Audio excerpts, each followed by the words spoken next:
All right, this week's postcard from Hampton Roads takes us across the HRBT to Newport News. And almost all the way to Yorktown for another Civil War gem. The long, winding driveway is your path through time as you approach the house that has been frozen in the 17th century. Here's this week's postcard from Hampton Roads.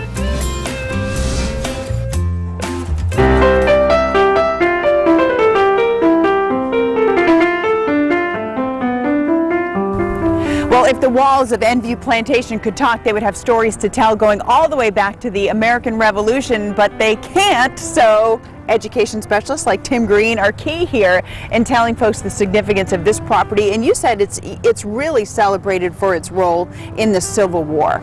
Exactly. So tell me about the house and the grounds and what you think brings people up to visit Endview. Sure.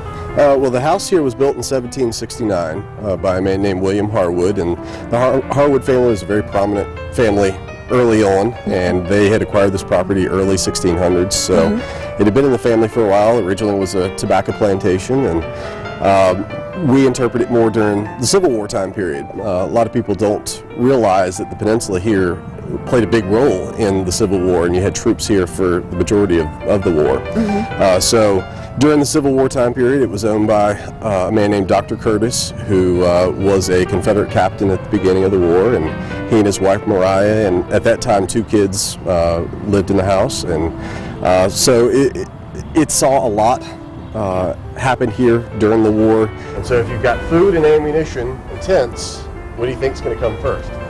People enjoy coming here. It's a good way to see a house that has been here for a long time. We typically think of a plantation house as being these huge, grand mansions, and this one's not, but this is probably more typical of what you would see early on.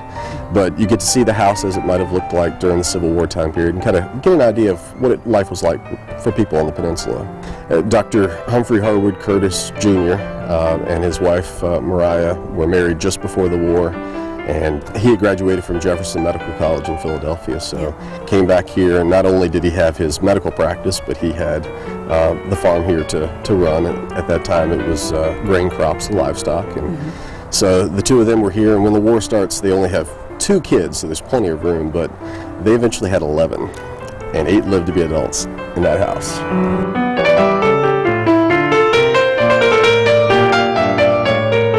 Looks like there's a lot for folks to look at and take in on the grounds as well. Right, and we've rebuilt a smokehouse where they would have smoked meat.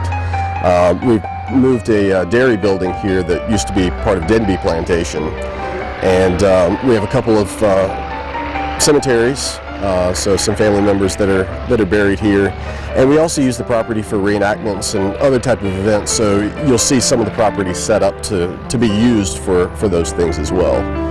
All right, so plenty of reasons for folks to come up and visit Endview Plantation. Tim and the rest of the staff, they'll get in their period gear and take you right back in time. And when you get here, make sure you tell them the Hampton Roadshow sent you.